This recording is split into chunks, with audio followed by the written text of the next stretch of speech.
My best friend falsely testified against me so he could steal family from me. It's now 10 years later, and I just found out he's laying hands on my daughter. I'm going nuclear. 10 years ago, my wife and I were in a custody battle over our daughter right after our divorce. The whole thing was ugly, but nothing prepared me for the betrayal that hit in the courtroom. My best friend, the guy I'd known since high school, took the stand out of nowhere. I remember feeling relieved at first because surely he was there to back me up. Instead, he looked me dead in the eyes and started crying, saying how he watched me violently shake my daughter during one of my rage episodes. My jaw dropped. I looked at him like it was a bad dream. He started showing doctored texts and video clips of me and my daughter. Our happy moments twisted into painting me out as an abusive monster. I looked over at my wife, who was putting on crocodile tears, as if every word he was saying was true. The judge stared at me with disgust. My lawyer wasn't ready for it. Even he looked at me like I was a liar when I told him this was fake. That day, I lost everything. No visitation, no phone calls, nothing. When I stepped outside the courtroom, I could barely breathe. I gathered my things and went home, proceeding to drown my sorrows in alcohol. Once hammered, I called my best friend, slurring my speech and demanding to know why he'd destroyed my life. But all I got back was laughter, cold and smug. He told me flat out, "I've wanted your wife to be mine for so long. You know how sick I can get when I'm in love." Then my ex-wife took the phone, her voice dripping with cruelty. "He'll be a better father to her than you ever were. You'll never see your daughter again." I started crying over the phone, begging them to tell me they were joking. Instead, my ex poured salt into my wound. She told me that they had been sleeping together behind my back for 2 years, planning exactly how to take my daughter from me. The whole thing was an orchestrated lie to ruin my life. I was devastated. I should have confronted them, but I didn't. I moved states, started over, but I never gave up hope. I kept sending birthday cards, letters, and gifts to my daughter, hoping she'd know her dad loves her, but I never heard a word. All I knew for certain was that my ex was lying to her about how I used to do things to her when she was little. My ex told me so herself. I was almost ready to face the fact she'd never really know me, but then, out of nowhere, 10 years later, a call came that shattered everything. A hospital from my old hometown said my daughter had been in a car accident. They told me my name was listed as her emergency contact. My heart nearly exploded. Why was I her emergency contact? But I didn't ask. I just jumped into my car, hands trembling the whole drive. When I walked into that hospital waiting room, my ex-wife and former best friend sat stunned, clearly never expecting to see me again. The air was thick with awkwardness. My ex-wife quietly got up and moved toward the doctors, presumably to warn them, leaving me and him alone. I didn't say a word, and that's when he started speaking. At first, he seemed emotional, almost like he might apologize, but instead, the things he said made my blood boil. He admitted to me with a cruel tone that he never gave my daughter any of my letters or gifts I sent. He laughed about how he convinced her I'd abandoned her, but then, just as I thought it couldn't get worse, he changed gears. A fake sorrow began dripping from his every word, trying to make himself sound like the victim. "I'll admit it," he said, putting on this righteous act. "I neglected her. Kids are a lot of work, man. You know how it is. I'm not proud of this, but there were times she needed a good wallop. Honestly, I'm doing you a favor letting you back in her life now. She's a mess. You should thank me." I felt myself about to explode. Every part of me wanted to swing at him right there, but before I could respond, a small, weak voice called out from behind the slightly open curtain nearby. My daughter, awake, staring at us both, her eyes filled with pain and confusion. I ran over, heart pounding so hard I could barely hear anything else. The next few moments felt like slow motion. My daughter Lily was lying there with a bandage around her head and her arm in a cast. She looked so much like the little girl I remembered, but older now. 16 years old. Her eyes were the same as mine, deep brown with flecks of amber that caught the light. Her hair was longer than I remembered, cascading over her shoulders in waves that reminded me of her mother before everything went wrong. I couldn't believe I was finally seeing her. "Dad?" she whispered, her voice cracking. That one word nearly broke me. I hadn't heard her call me that in 10 years. I wanted to hug her but was afraid to hurt her more. I just stood there, frozen, tears streaming down my face. The antiseptic smell of the hospital room faded away as I focused entirely on her face, trying to memorize every detail in case this moment was snatched away from me again. My ex-wife Denise came rushing back with a nurse. She tried to position herself between me and Lily. The nurse checked Lily's vitals while Denise glared at me. Her face had aged, lines of bitterness etched around her mouth that hadn't been there before. I stood my ground. The hospital called me. I'm still her father. My voice was steadier than I expected, drawing strength from Lily's presence. My former best friend Russell joined us now. He put his hand on Denise's shoulder like he owned her. The gesture made me sick. He'd gained weight over the years, his once athletic frame now soft and imposing. His eyes still held that manipulative gleam I'd been too blind to see when we were friends. "Let's not make a scene," he said with that fake concerned voice. "This isn't about us. It's about Lily." The nurse finished checking Lily's monitors and turned to all of us. "She needs rest. Only immediate family should stay. She was young, probably new to navigating family drama in her ward." Denise immediately pointed at me. "He's not family anymore." Her voice was sharp, cutting through the air between us. The nurse looked confused. I pulled out my wallet and showed her my ID. "I'm her biological father. The hospital called me as her emergency contact." My hands were shaking slightly as I held out my driver's license. This seemed to surprise the nurse. She looked at Lily, who was watching this whole exchange with wide eyes. Lily, who would you like to stay with you? Denise cut in before Lily could speak. She's a minor. I make the decisions. Her knuckles were white as she gripped the side rail of Lily's bed. I want my dad, Lily said quietly but firmly. The shock on Denise and Russell's faces was priceless. They clearly hadn't expected this. The nurse nodded and started ushering them out. Denise tried to protest, but the nurse was firm. The patient has requested privacy with her father. Please respect that. Once they were gone, I pulled a chair next to Lily's bed. The vinyl squeaked beneath me as I sat down. We sat in silence for a moment. I had rehearsed what I'd say to her 1,000 times over the years, but now my mind was blank. The steady beep of her heart monitor punctuated the silence between us. They told me you left us, she finally said, that you didn't want me. Her voice was small, carrying the weight of a decade of abandonment. My heart shattered all over again. That's not true, Lily. I thought about you every single day. I sent cards, letters, presents. I swallowed hard, fighting back a fresh wave of tears. I never got anything, she said, tears forming in her eyes. One escaped, trailing down her cheek. I wanted to wipe it away but wasn't sure if I should touch her yet. I know, I just found out they kept everything from you. I clenched my fists in my lap, anger mixing with my grief. Lily looked down at her hands. The IV tube snaked from her arm to a machine beside the bed. I heard what Russell said to you, about hitting me. Has he hurt you, Lily? I asked gently. She didn't answer directly. Instead, she asked, did you really hurt me when I was little? Mom always said you had anger issues. No, Lily, never. I would never hurt you. They lied in court. Russell made up stories to help your mom get full custody. I leaned forward, desperate for her to believe me. Why would they do that? She asked. I sighed. Russell wanted your mom. They were together before the divorce. Even now, saying it out loud made my stomach turn. I found some old pictures of you in the attic last month. Mom always said you were dangerous, but you looked so normal, happy. You were holding me and smiling. It didn't match what they told me. She picked at the edge of her blanket, a nervous habit I remembered from when she was small. What else did you find? I asked, my heart racing. Letters, in a box with my name on it. They were all opened. From you. She looked up at me, her eyes searching mine. You found my letters. I could barely get the words out. She nodded. That's why I put you as my emergency contact. I memorized your number from one of the letters. I wasn't sure if it was still good, but before I could respond, a doctor came in. He introduced himself as Dr. Stevens and explained Lily's injuries. Concussion, broken arm, some bruising. She was lucky. The car had hit a tree, but the airbags deployed properly. He was middle-aged with kind eyes that seemed to understand more than he was saying. Who was driving when the accident happened? I asked. She shook her head. Russell was. He was angry, driving too fast. Her voice trembled slightly as she recalled it. The doctor looked uncomfortable. We've noted that in her chart. There are some concerns about the home situation that we need to address. He glanced meaningfully at me. I nodded, understanding what he was implying. I'm her father. I want to help. My voice was firm, resolute. After he left, Lily reached for my hand. Her touch was tentative, like she wasn't sure if she was allowed. Her fingers were cold against my palm. Will you stay? As long as you want me to. I promised. We talked for almost an hour. She told me about school, her friends, her life. She liked art and wanted to study design someday. She had a best friend named Emma who stood by her even when things got bad at home. I shared stories about when she was little, memories she didn't have, how she used to insist on wearing rain boots even on sunny days, how she once tried to free all the goldfish at a pet store because she thought they looked sad. It felt surreal, like I might wake up any moment and find this was all a dream. Eventually, a nurse came to check on Lily again. She mentioned visiting hours would be ending soon. I didn't want to leave, but I knew I couldn't push too hard too fast. I'll be back first thing tomorrow, I promised. She looked worried. What if they don't let you? The fear in her voice broke my heart all over again. I'll figure something out. I'm not disappearing again. I stood up reluctantly, already dreading the separation. As I was leaving, I ran into Russell in the hallway. He blocked my path, his bulk taking up most of the corridor. Having a nice reunion, he sneered. Don't get used to it. His breath smelled of coffee and cigarettes. I know what you did, I said, keeping my voice low. Lily told me everything. He shrugged. Prove it. Nobody's going to believe you now, just like nobody believed you then. His smug confidence made my skin crawl. She found my letters, Russell. She knows you've been lying to her for years. Something flashed in his eyes. Worry, maybe. She's confused from the accident. Once she's home, things will go back to normal. She's not going back to your home, I said firmly. Not after what you've done. He stepped closer. Watch yourself. One call to the police about you harassing us, and you'll never see her again. His voice was low, threatening. Outside the hospital,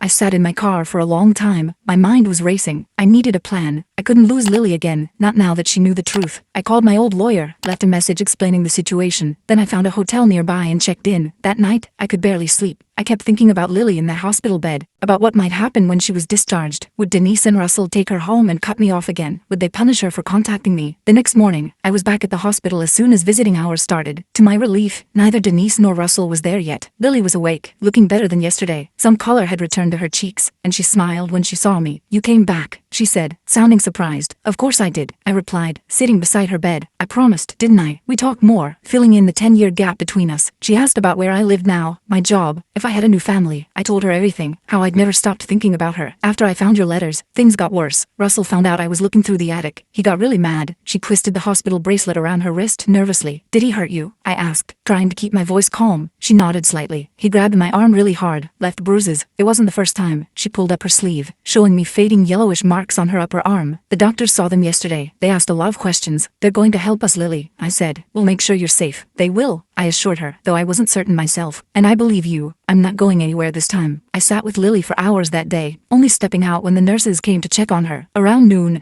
I went to grab some food from the cafeteria. The hospital food was exactly what you'd expect. Bland sandwiches and coffee that tasted like it had been sitting out since morning. I was halfway through a turkey sandwich when I spotted Denise entering the cafeteria. She saw me and froze for a second before marching over to my table. What do you think you're doing? She hissed, keeping her voice low enough that the elderly couple at the next table couldn't hear. Her hair was pulled back in a tight ponytail, making her face look sharper than I remembered. I kept eating my sandwich, trying to stay calm. I'm visiting my daughter in the hospital. Pretty normal dad stuff. You're not her dad anymore. You haven't been for 10 years. She leaned in closer. You need to leave. Now. I put my sandwich down and looked her straight in the eyes. Lily wants me here, and I'm not going anywhere. Denise's face flushed red. She doesn't know what she wants. She's confused from the accident. She found the letters, Denise. I watched her face carefully. She knows you've been lying to her. For a split second, I saw panic in her eyes before she regained her composure. Those letters were from a dangerous man who couldn't control his temper. I was protecting her. I shook my head. You can keep spinning that story, but Lily's old enough now to see through it. Denise grabbed my arm, her nails digging into my skin. Listen to me. You walk away now, or I'll make sure you regret coming back. I pulled my arm away, like you did 10 years ago. I'm not that same guy anymore, Denise. I'm not running this time. She stood up straight, smoothing her blouse. Russell will be here soon. He's not as patient as I am. Yeah, I heard all about his patience from Lily. Sounds like he's got quite the temper. I emphasized the last word, throwing her own accusations back at her. Her eyes narrowed. You don't know anything about our family. I know enough, I replied, gathering my trash, and so does the hospital staff. I walked away, leaving her standing there. My heart was pounding, but I felt stronger than I had in years. I wasn't going to let them intimidate me this time. When I got back to Lily's room, a social worker was there talking to her. She introduced herself as Amber Wilson from Child Protective Services. She was young, probably early 30s, with kind eyes behind professional-looking glasses. Mr. Carter, I'm glad you're here, she said, extending her hand. I'd like to speak with you as well. I shook her hand, trying not to look as nervous as I felt. Of course, Amber explained that the hospital had reported concerns about Lily's home situation based on comments she'd made to the medical staff and the circumstances of the accident. She was doing a preliminary assessment. Lily has shared some concerning information about her home life, Amber said carefully. I understand you haven't been in the picture for some time? I nodded, glancing at Lily, who was watching us intently. Not by choice. I lost custody when she was 6. Her mother and her mother's husband kept us apart. I see. Amber made a note on her tablet. And you're back in contact now because of the accident? Yes. I was listed as her emergency contact. I still couldn't believe Lily had done that. Amber turned to Lily. And you put your father as your emergency contact recently? Lily nodded. Last month, after I found his letters. Amber asked a few more questions, mostly directed at Lily, about Russell's behavior, about the accident, about how things were at home. Lily answered honestly, describing Russell's angry outbursts, how he'd grab her arm hard enough to leave bruises, how he'd been drinking before the accident. He was yelling at me about something stupid, Lily explained. I forgot to put away the dishes or something. He said we were going for a drive to talk about my attitude. He was driving way too fast, and I told him to slow down. That just made him madder. Amber nodded, her face professional, but I could see the concern in her eyes. What happened next? He turned to yell at me and didn't see the curve coming. We went off the road. Lily's voice was steady, but her hands were trembling. The car hit a tree. He wasn't wearing his seatbelt. I was. I felt sick imagining it. Lily could have been cold because of that jerk's temper. Amber asked me a few more questions about my current living situation, my job, my relationship with Lily. I answered everything honestly. I had a stable job as an IT specialist, a decent 2-bedroom apartment, and while I hadn't been allowed to be part of Lily's life, I'd never stopped trying. I'm going to need to speak with Mrs. Carter. Sorry, Mrs. Wilson now, and her husband as well, Amber said, standing up. In the meantime, Lily will remain here at the hospital for at least another day for observation. After she left, I sat next to Lily's bed again. You okay? She nodded, but I could tell she was worried. What's going to happen now? I don't know exactly, I admitted, but I'm going to do everything I can to make sure you're safe. Mom's going to be so mad. Lily picked at her blanket again. She hates when people know our private business. This isn't about her, I said gently. It's about keeping you safe. We spent the rest of the afternoon watching bad TV and talking. I learned that Lily was really into photography, that she had a small group of close friends, that she wanted to travel someday. It was strange and wonderful, getting to know this person who was both my little girl and a complete stranger. Around dinner time, a nurse came in to tell me that Lily's mother and stepfather were here and wanted to see her. Lily immediately tensed up. I don't want to see them, she said firmly. The nurse looked uncomfortable. They're insisting. They are her legal guardians. I stood up. It's okay. I'll go talk to them. Lily grabbed my hand. Don't leave me alone with them. I won't. I promised. I'll be right back. I found Denise and Russell in the waiting area. Russell looked worse for wear, with a bandage on his forehead and a neck brace. Good, I thought, then immediately felt guilty for thinking it. We want to see our daughter, Denise said immediately. The nurse said you're in there. Lily doesn't want to see you right now, I replied, keeping my voice level. She's still recovering. Russell stepped forward, wincing slightly. You don't get to make that call. We're her parents. I'm her parent too, I said, and she specifically asked not to see you. This is ridiculous, Denise snapped. You show up after 10 years and suddenly you're father of the year? I didn't show up. I was called because my daughter was in an accident. An accident that happened because he, I nodded toward Russell, was driving angry and hammered. Russell's face darkened. You don't know what you're talking about. Actually I do. Lily told me everything. She told the doctors everything. She told the social worker everything. That got their attention. Denise's eyes widened. What social worker? From CPS. She was here earlier. Apparently the hospital had some concerns about how Lily got those bruises on her arms. I crossed my arms, standing my ground. Russell took another step toward me, his face inches from mine. You called CPS on us? You son of a— I didn't call anyone, I interrupted. The hospital did. Standard procedure when they suspect abuse. Denise put her hand on Russell's arm, pulling him back. There's been a misunderstanding. Lily is clumsy. Always has been. She falls a lot. That's not what she says, I replied, and I believe her. Russell jabbed a finger at my chest. You think anyone's going to take your side? After what you did? I didn't do anything, I said firmly. You both know that. You made it all up to take Lily away from me. Prove it, Russell sneered. It's your word against ours, and we have the court records to back us up. A nurse approached us, looking concerned. Is everything all right here? Fine, Denise said quickly, plastering on a fake smile. We're just having a family discussion. The nurse didn't look convinced. Well, please keep your voices down. This is a hospital. After she walked away, Denise turned back to me. We're going to see our daughter now. She doesn't want to see you, I repeated. And after what Russell did, putting her in the hospital, I don't blame her. That was an accident, Russell growled. Driving hammered with your kid in the car isn't an accident. It's a crime. I stood my ground, not backing down. Denise's face hardened. You're making a big mistake coming back like this. We built a life without you. Lily doesn't need you swooping in now, confusing her. She found my letters, Denise. She knows I never abandoned her. I watched her face carefully. She knows you've been lying to her for years. Something flickered in Denise's eyes. Fear, maybe. Those letters were from a dangerous man. I was protecting her. No, you were protecting yourself. And your boyfriend here. I nodded toward Russell. But it's over now. Lily knows the truth. Russell stepped forward again, but Denise held him back. This isn't over, she warned. Not by a long shot. They left, and I returned to Lily's room, feeling shaken, but determined. When I told her what happened, she looked relieved that she didn't have to see them. They'll be back, she said quietly. They always come back angrier after something like this. I won't let them hurt you, I promised, though I wasn't entirely sure how I'd keep that promise. That night, I slept in the chair next to Lily's bed. It was uncomfortable, but there was no way I was leaving her alone in that hospital. Around midnight, I woke up to find her watching me. You're still here, she whispered, sounding surprised. Of course I am, I whispered back. I told you I'm not going anywhere. She smiled a little, then went back to sleep. I stayed awake for a long time after that, watching her breathe, still amazed that I'd found her again. The next morning, Dr. Stevens came by to check on Lily. He seemed pleased with her progress, and mentioned she might be discharged the following day. Where will she go? I asked, voicing the question that had been keeping me up all night. Dr. Stevens glanced at Lily, then back at me. That's something you'll need to discuss with CPS. Ms. Wilson mentioned she'd be back this morning. Sure enough, Amber from CPS arrived about an hour later. She asked to speak with me privately, so we stepped out into the hallway. I've spoken with Mrs. Wilson and Mr. Peterson, she said, referring to Denise and Russell. They deny any abuse, of course. Of course they do, I muttered. However, Amber continued, the hospital has documented Lily's injuries, including bruising patterns inconsistent with the car accident, and Mr. Pearson's blood alcohol level was above the legal limit when they were brought in. My heart raced. So what happens now? Given the circumstances, we're recommending Lily be placed in temporary alternative housing while we investigate further. Amber adjusted her glasses. Do you have a place where she could stay? I blinked, surprised. With me? Yes, absolutely. I have a spare bedroom in my apartment. You'd need to undergo an emergency home assessment, but given that you're her biological father with no documented history of abuse. She paused. Wait, there was something in the file about a custody case. My stomach dropped. 10 years ago, yes. My ex-wife and her boyfriend, now husband, made false accusations. I lost custody. Amber frowned. That complicates things. We'll need to review those records. They lied, I said desperately. Russell admitted it to me at the hospital. They wanted Lily for themselves, so they made up stories about me. I understand, but I need to follow protocol. Amber's voice was sympathetic but firm. In the meantime, we need to find a safe placement for Lily, please, I said. She wants to be with me. She's the one who put me as her emergency contact. She found my letters and realized they'd been lying to her all these years. Amber considered this. Let me make some calls. We might be able to arrange a temporary placement with you, pending a full investigation, but I can't make any promises. After she left, I went back to Lily's room and explained the situation as gently as I could. She looked terrified at the thought of going back to Denise and Russell. I won't let that happen, I promised. Even if you can't stay with me right away, they won't send you back there while CPS is investigating. Where would I go? She asked, her voice small. Maybe a temporary foster home, just until they sort everything out. I tried to sound more confident than I felt. Lily's eyes filled with tears. I just found you again. I don't want to go to strangers. I held her hand, feeling helpless. I know, sweetheart. I'm doing everything I can. Later that afternoon,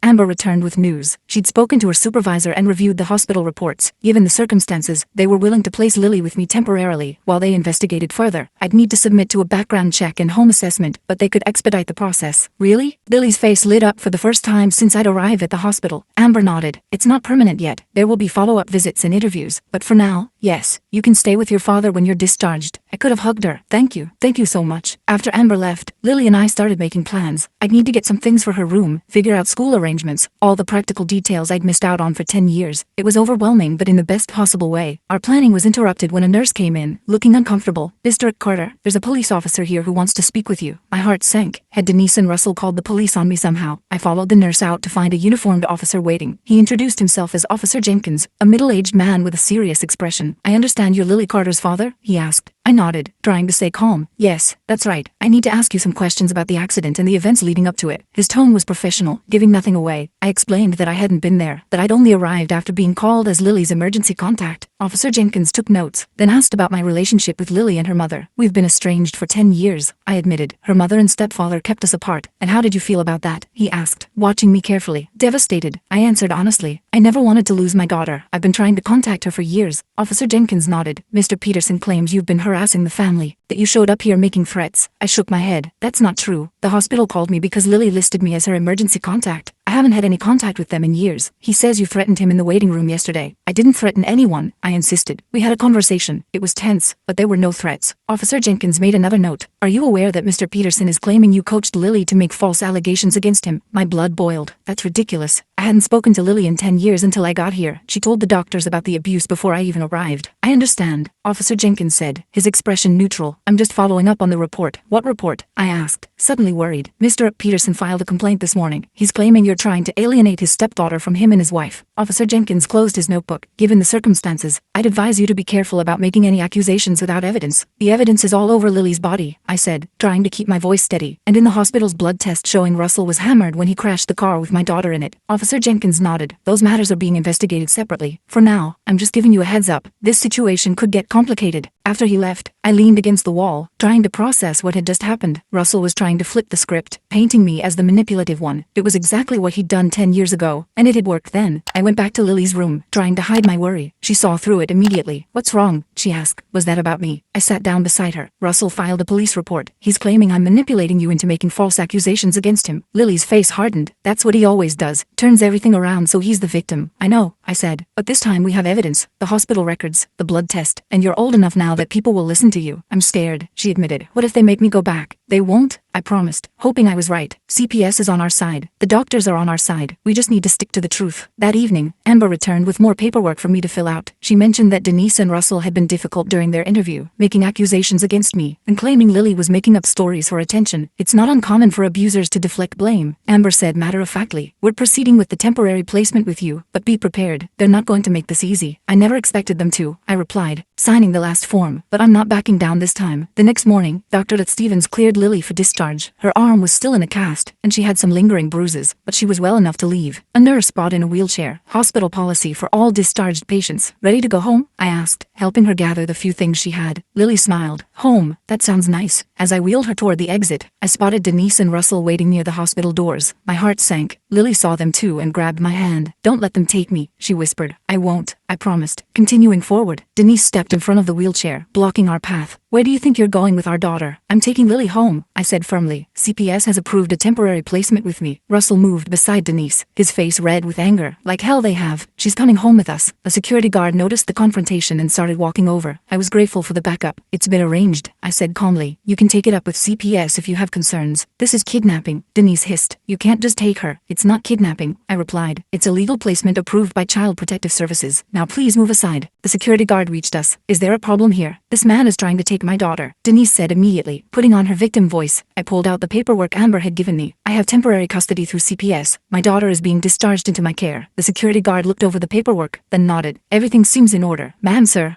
I'm going to have to ask you to step aside. Russell looked like he might explode. This is bullshit. You can't just— Sir, the security guard cut in. I need you to calm down, or I'll have to ask you to leave the premises. Denise put her hand on Russell's arm. This isn't over, she said to me, her voice low and threatening. Not by a long shot. They stepped aside, and I wheeled Lily past them to the hospital exit. I could feel their eyes burning into my back the whole way. Once we were in my car and driving away, Lily finally relaxed. I can't believe that worked. They always get their way. Not this time, I said, feeling a mix of relief and anxiety. But they're right about one thing. This isn't over. I drove us to my hotel first to collect my things. I'd need to drive us back to my apartment in the neighboring state, about 5 hours away. Lily was quiet for most of the drive, watching the scenery pass by. Occasionally she'd ask a question about where I lived or what my job was like. Will I have to change schools? She asked as we crossed the state line. Probably, I admitted, but we can look into options once we're settled. Maybe online school for the rest of this year, then figure out next year. She nodded, seeming okay with that. I didn't have many friends anyway, just Emma, really. You can still keep in touch with Emma, I assured her, and you'll make new friends. We arrived at my apartment building in the early evening. It wasn't fancy, a mid-rise building in a decent neighborhood, but it was clean and safe. I carried Lily's small bag of hospital belongings while she walked beside me, looking around curiously. This is it, I said, unlocking the door to my apartment. It's not much, but there's a spare bedroom that's all yours. Lily stepped inside, taking in the living room with its comfortable but slightly worn furniture, the small kitchen off to one side, the hallway leading to the bedrooms. It wasn't a showplace by any means, but it was home. I like it, she said simply. I showed her to the spare bedroom. It was basic. A bed, a dresser, a small desk, but it had a nice window overlooking a park across the street. We can decorate it however you want, I said. Make it your own space. Lily sat on the edge of the bed, running her hand over the plain blue comforter. I've never had my own room before, I shared with the baby at home. I blinked in surprise. Baby, you have a sibling? She nodded. Half-brother, Tyler. He's 3. This was news to me. I hadn't even considered that Denise and Russell might have had more children. I didn't know. He's okay, Lily said with a shrug. Russell treats him better than me. He's his real kid, you know. The casual way she said it broke my heart. You're my real kid, I said firmly, and you deserve to be treated with love and respect. She smiled a little, looking tired. Can I lie down for a bit? I'm still kind of sore from the accident. Of course, I said. Rest as long as you need. I'll be right out here if you need anything. I left her to rest and went to the kitchen to figure out dinner. My fridge was embarrassingly empty. I hadn't been planning on having a guest, let alone my teenage daughter. I ordered pizza, then sat at my small dining table, trying to process everything that had happened in the last few days. My phone rang, startling me. It was Amber from CPS. Mr. Carter, I wanted to check in and make sure you and Lily arrived safely. Yes, we did. She's resting now. I lowered my voice, moving farther from Lily's room. There was a confrontation at the hospital with her mother and stepfather, but security helped us leave without incident. Amber sighed. I was afraid of that. They've been calling my office all afternoon, demanding we reverse the placement decision. Can they do that? I asked, suddenly worried. Not without cause, Amber assured me, but they're making a lot of noise. They've hired a lawyer and are claiming you manipulated the situation. My stomach tightened. What does that mean for Lily? For now, nothing changes. You have temporary custody while we investigate. I'll be conducting a home visit next week to check on Lily and see how she's settling in. After we hung up, I sat there feeling uneasy. Denise and Russell weren't going to give up easily. They'd taken Lily from me once before with lies and manipulation. I couldn't let that happen again. The pizza arrived, and I went to wake Lily. She came out looking groggy but hungry. We ate at the small dining table, talking about mundane things, her favorite pizza toppings, TV shows she liked, normal father-daughter stuff that felt anything but normal after 10 years apart. After dinner,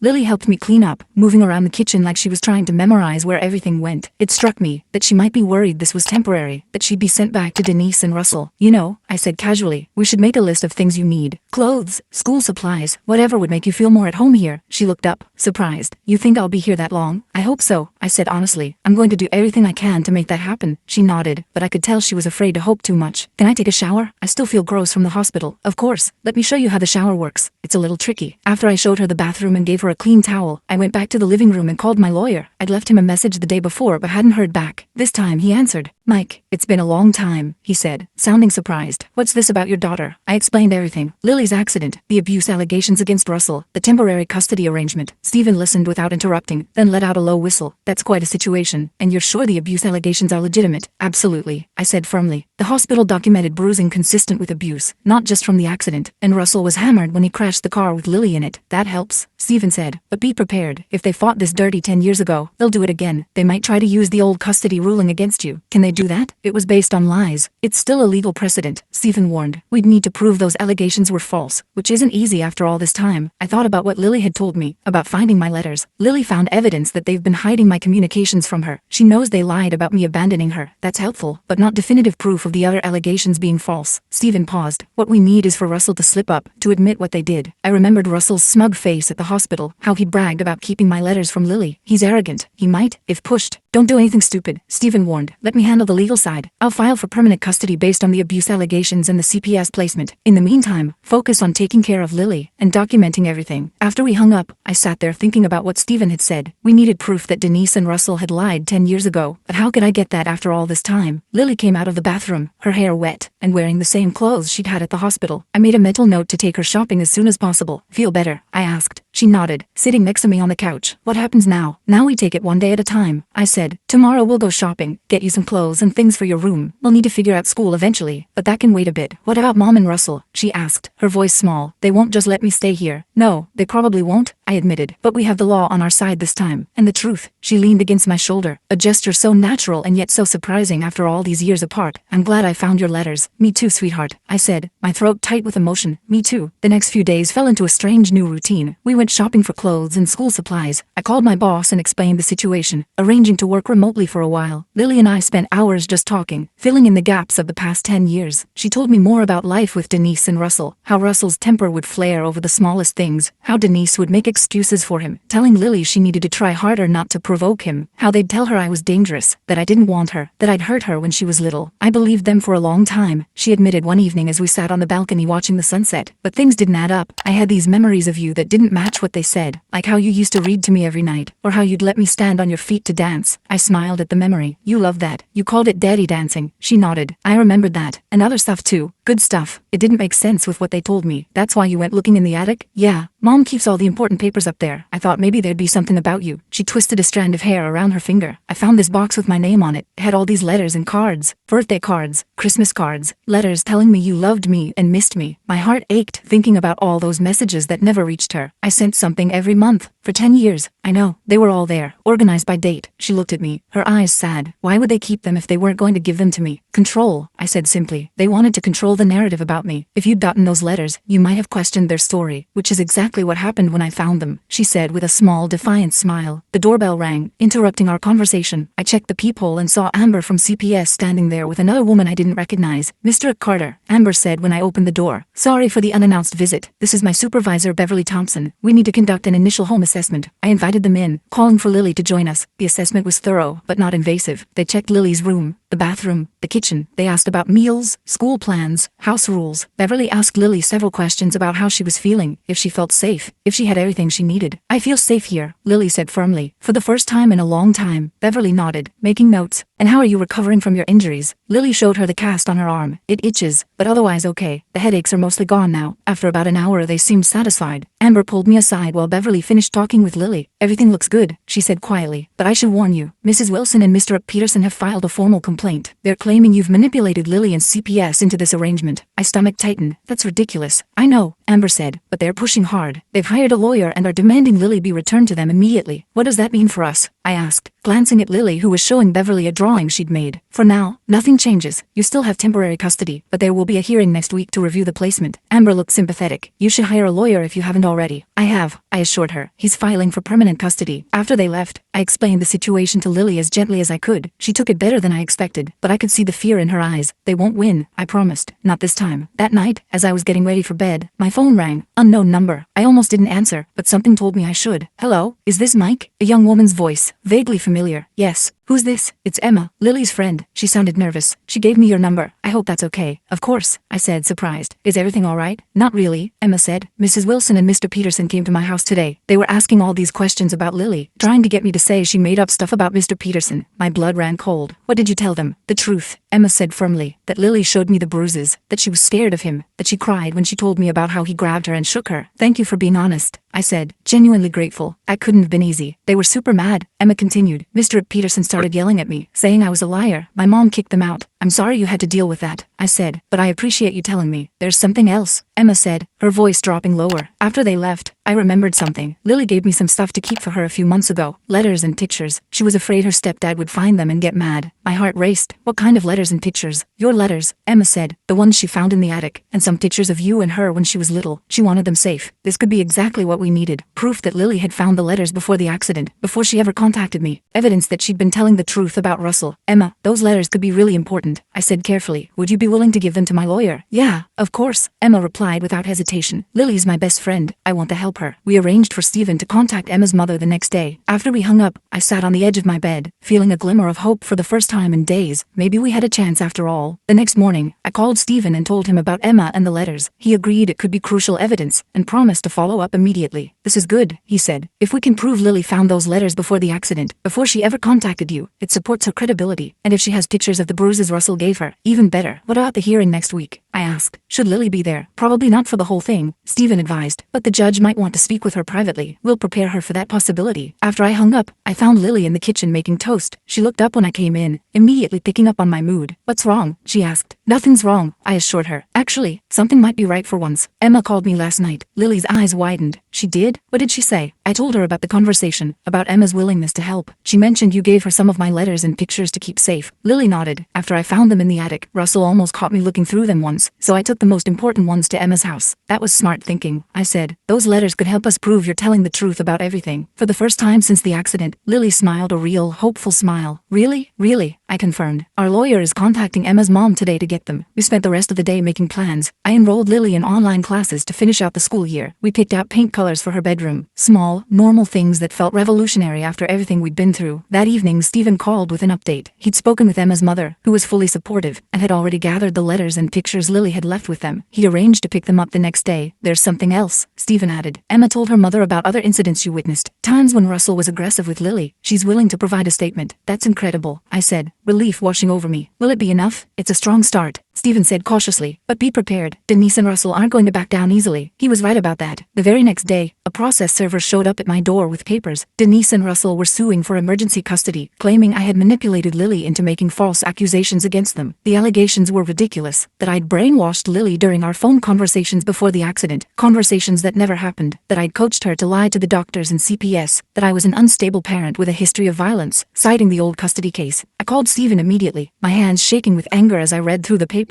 They're lying. Again, just like 10 years ago. I expected something like this, Stephen said calmly. Send me the papers. We'll respond appropriately. When I told Lily about the lawsuit, she wasn't surprised either. That's what they do, she said, with a wisdom beyond her years. They lie and twist things until they get their way. Not this time, I promised her. This time we have evidence. This time you're old enough to speak for yourself. The next few days were a whirlwind of preparation. Stephen collected Emma's statement, and the letters Lily had hidden with her. He filed our response to Denise and Russell's emergency petition, including affidavits from the hospital staff who had documented Lily's injuries, and Emma's statement about witnessing Russell's abuse. The night before the hearing, Lily and I sat on the couch watching a movie, both too anxious to really pay attention to the plot. During a quiet moment, she turned to me. What if they win tomorrow? She asked, her voice small. What if I have to go back? I put my arm around her shoulders, pulling her close. That's not going to happen. But even if something goes wrong tomorrow, I'm not giving up. Not ever again. She leaned her head against my shoulder. I'm glad I found your letters. Me too, sweetheart, I said, my throat tight with emotion. Me too. The morning of the hearing, I woke up before my alarm even went off. I'd barely slept, just tossing and turning all night thinking about what might happen. I made coffee and sat at the kitchen table, trying to calm my nerves. Lily came out of her room around 7, already dressed in the new outfit we'd bought for court. Simple black pants and a blue blouse that made her look older than 16. You look nice, I said, pushing a mug of hot chocolate toward her. I'd noticed she preferred that to coffee. Thanks, she mumbled, sitting down across from me. She looked as nervous as I felt, picking at her fingernails the same way she used to when she was little. Everything's going to be okay, I told her, trying to sound more confident than I felt. Stephen is meeting us at the courthouse. He's got all the evidence we need. Lily nodded, but didn't look convinced. Russell always gets his way, she said quietly. He's really good at making people believe him. Not this time, I promised. This time, we have proof. We drove to the courthouse in silence. My hands were sweating on the steering wheel, and I kept checking the rearview mirror like I was expecting Denise and Russell to be following us or something. The courthouse looked exactly the same as it had 10 years ago when I had lost everything. Same gray stone steps, same heavy wooden doors. I took a deep breath before getting out of the car. Stephen Stephen was waiting for us in the lobby, looking professional in his suit with a briefcase at his feet. He shook my hand and gave Lily a reassuring smile. "You must be Lily," he said. "I'm Stephen. I've heard a lot about you." Lily managed a small smile. "Nice to meet you." Stephen led us to a small conference room where we could talk privately before the hearing. He explained what would happen. The judge would hear arguments from both sides, might speak to Lily privately, and then make a decision about the temporary custody arrangement. "What about their lawsuit?" I asked. "The one claiming I manipulated Lily? We filed a motion to dismiss," Stephen said. "It's baseless. And I think the judge will see that, especially with the evidence we have." He opened his briefcase and pulled out a folder. "Emma's statement is very compelling. She details multiple incidents where she witnessed Russell's aggressive behavior toward Lily, and the letters and photographs are exactly what we needed." Lily leaned forward. "You have the pictures too?" Stephen nodded. "Emma's mother gave us everything, including some photos you took of bruises on your arms." Lily looked down at her hands. "I was scared to show anyone else. Russell said if I ever told, he'd make things worse." I reached over and squeezed her hand. "You're incredibly brave, you know that." The door opened, and a court officer told us it was time. As we walked into the courtroom, I spotted Denise and Russell immediately. They were sitting at a table with their lawyer, a sharp-looking woman in an expensive suit. Denise was dressed like she was going to church, all proper in a conservative dress. Russell had cleaned up too, wearing a suit that made him look almost respectable. It was all for show, and it made me sick. The judge, an older man named Judge Harrington, called the court to order. He explained that this was a hearing to review the temporary custody arrangement for Lily Carter and to address the emergency petition filed by Denise and Russell. Denise and Russell's lawyer went first. She painted this picture of them as loving, concerned parents, whose daughter had been manipulated by her estranged father. She claimed I'd somehow gotten in contact with Lily before the accident and convinced her to make up stories about abuse. She even suggested the bruises documented at the hospital could have been self-inflicted or from normal teenage activities. "Your Honor," she said in this smooth, practiced voice, "Mr. Carter lost custody of his daughter 10 years ago due to his violent behavior. Now he's using this tragic accident as an opportunity to alienate Lily from her mother and stepfather, who have raised her for the past decade." I felt my blood pressure rising with every lie she told. Stephen put a hand on my arm, silently telling me to stay calm. When it was his turn to speak, he stood up with quiet confidence. "Your Honor," he began, "the facts of this case are quite different from what opposing counsel has presented. Lily Carter was brought to the hospital following a car accident, in which her stepfather, Russell Peterson, was driving while intoxicated. Hospital staff documented multiple bruises on Lily's body, inconsistent with the accident injuries. When questioned, Lily disclosed a pattern of physical abuse by Mr. Peterson." He paused, letting that sink in. "Mr. Carter was contacted by the hospital because Lily had listed him as her emergency contact. He had no prior contact with his daughter for 10 years, despite his continuous efforts to maintain a relationship through letters and gifts, all of which were intercepted and hidden by Mrs. Wilson and Mr. Peterson." Stephen then presented the evidence, the hospital records, the CPS reports, Emma's statement, and most importantly, the letters and photographs Lily had hidden at Emma's house. "These letters, Your Honor, were discovered by Lily in her parents' attic months before the accident, before she had any contact with Mr. Carter. They prove that Mr. Carter never abandoned his daughter as she had been told. The photographs document bruising from incidents that occurred well before the accident." The judge looked through the evidence carefully, his expression giving nothing away. Then he looked at Lily. "Young lady, I'd like to speak with you privately in my chambers." Lily glanced at me, looking terrified. I gave her what I hoped was a reassuring nod. "It'll be okay," I whispered. "Just tell the truth." She followed the judge out of the courtroom. The waiting was torture. Denise kept shooting daggers at me with her eyes, while Russell stared straight ahead, his jaw clenched tight. I couldn't believe I'd once considered this man my best friend. Looking at him now, all I saw was a monster who'd hurt my daughter and stolen 10 years of my life with her, after what felt like forever. Lily and the judge returned. She sat back down next to me, and I could tell she'd been crying. I wanted to ask her what happened, but the judge was already speaking. "I've reviewed all the evidence and spoken with Lily," he said. "I find the emergency petition filed by Mrs. Wilson and Mr. Peterson to be without merit. The temporary custody arrangement placing Lily with her father will remain in effect pending the final custody determination." I let out the breath I'd been holding. Denise made a choked sound of protest, and Russell's face turned an angry red. "Furthermore," the judge continued, "based on the evidence presented today, I am referring this matter to the district attorney's office for review of possible criminal charges against Mr. Peterson for child abuse and endangerment." Russell started to rise from his seat, his face flushing with anger. "This is wrong. She's manipulating everyone with these lies." "Mr. Peterson," the judge warned sharply, "control yourself in my courtroom." Russell ignored the warning, his voice rising. "You don't understand what we've been dealing with. She's been troubled since her father left." "Mr. Peterson," the judge interrupted more forcefully, "one more outburst and I'll hold you in contempt." Russell's lawyer tugged at his sleeve, trying to get him to sit down, but he shook her off. "You want to know the truth?" Russell was nearly shouting now, his control slipping. "We did what we had to do back then. He was going to take her from us. We couldn't let that happen." The courtroom went silent. Even Russell seemed to realize what he'd just implied. His lawyer closed her eyes in defeat. "Are you admitting," the judge said carefully, "that you and Mrs. Wilson fabricated evidence in the original custody case?" Russell looked trapped. Denise was staring at him in horror. That's not what I meant," he stammered, but it was too late. The damage was done. The judge ordered a full review of the original custody case and maintained the temporary custody arrangement placing Lily with me. He also instructed the district attorney to investigate Russell's statement as a possible admission of perjury. As we left the courtroom, I felt like I was floating. Lily walked beside me, a small smile playing on her lips. "You did it," I said, putting my arm around her shoulders. "You were so brave in there." She leaned against me. "I just told the truth about everything." Stephen met us outside looking pleased. "That couldn't have gone better," he said. Russell's outburst was exactly what we needed. "What happens now?" I asked. "Now we file for permanent custody," Stephen said. "With what happened today, I'd say our chances are excellent." As we walked toward the exit, I spotted Denise standing alone near the water fountain. She looked defeated, her perfect church outfit now seeming like a costume that didn't fit right. Part of me wanted to walk right past her, but something made me stop. "Lily, wait here with Stephen for a minute," I said. "I need to talk to your mom." Lily looked uncertain but nodded. I walked over to Denise, who tensed up when she saw me coming. "What do you want?" she asked, her voice lacking its usual edge. "I want to know why," I said simply. "Why did you do it? We could have shared custody. We could have both been in her life." Denise looked away. "Russell was obsessed with having a perfect family. He convinced me you'd try to turn Lily against us if you had any access to her." She sighed. After a while, I started believing it too. "That's not a good enough reason to destroy someone's life," I said. "To lie to your daughter for 10 years. "I know," she said quietly. "I know that now." I shook my head. There was nothing more to say. I turned to walk away, but Denise called after me. "Mike, take care of her." "Better than I did." I nodded once, then went back to Lily and Stephen. We walked out of the courthouse together, into the bright afternoon sunlight. The next few weeks were a whirlwind. The district attorney decided to press charges against Russell for child endangerment related to the hammered driving accident and began investigating the perjury allegations. He eventually accepted a plea deal with community service and probation, a lighter sentence than I thought he deserved,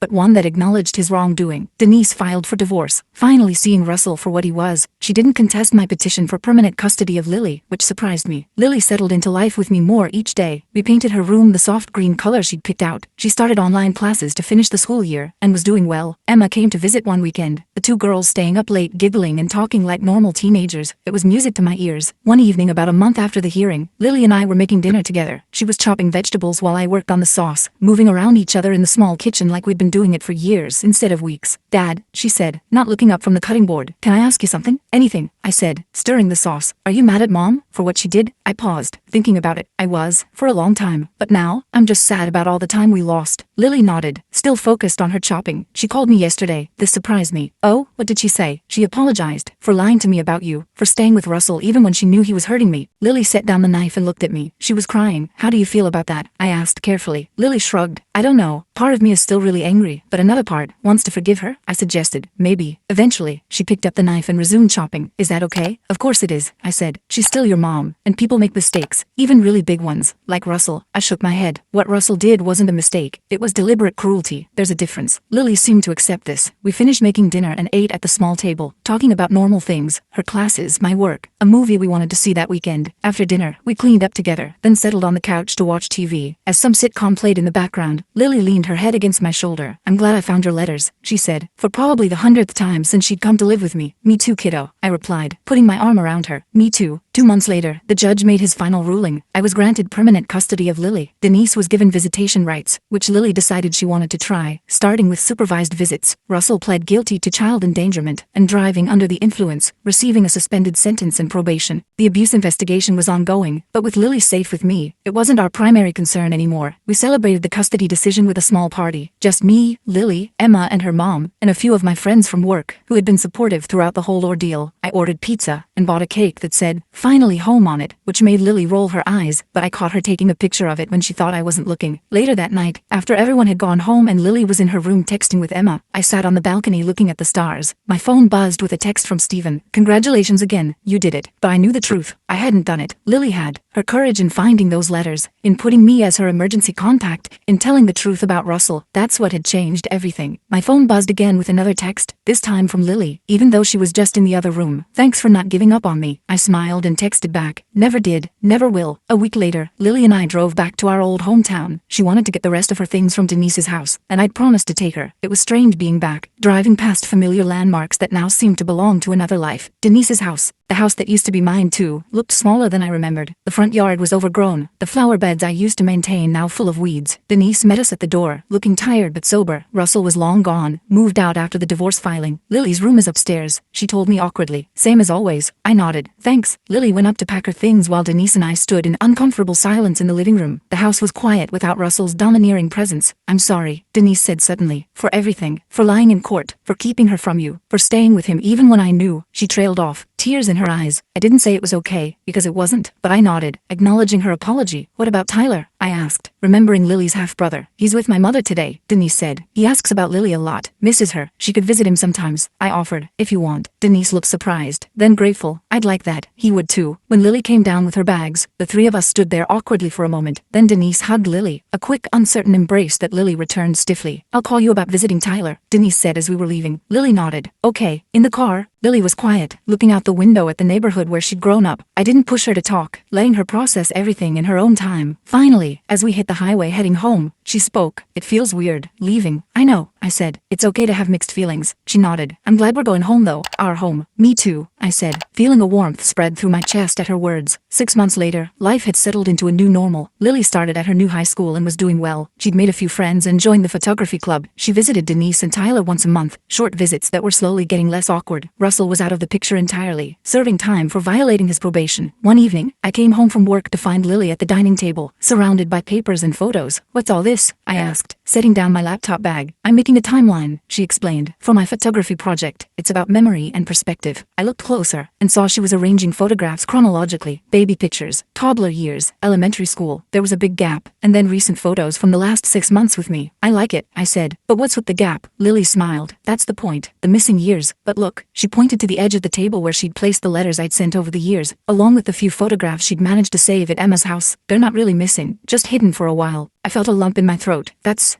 really powerful, Lily. She shrugged, but I could tell she was pleased. I thought maybe I could enter it in the school art show, if that's okay. More than okay, I said. It's amazing. That night, after Lily had gone to bed, I sat looking at her project still spread across the dining table, the timeline of our fractured, then mended relationship, the evidence of 10 years of separation, and the small bridges that had kept us connected even when we didn't know it. Letters never received, but somehow still finding their way to her. I carefully picked up one of the photos, Lily at about 4 years old, sitting on my shoulders at the zoo, both of us laughing at something off camera. I remembered that day perfectly, how she'd been so excited to see the elephants that she couldn't stop bouncing, how her little hands had held tight to my hair as I carried her on my shoulders. I put the photo back in its place on the timeline. The past was the past. What mattered was now, Lily safe and happy, living the life she deserved, and me, finally able to be the father I'd always wanted to be.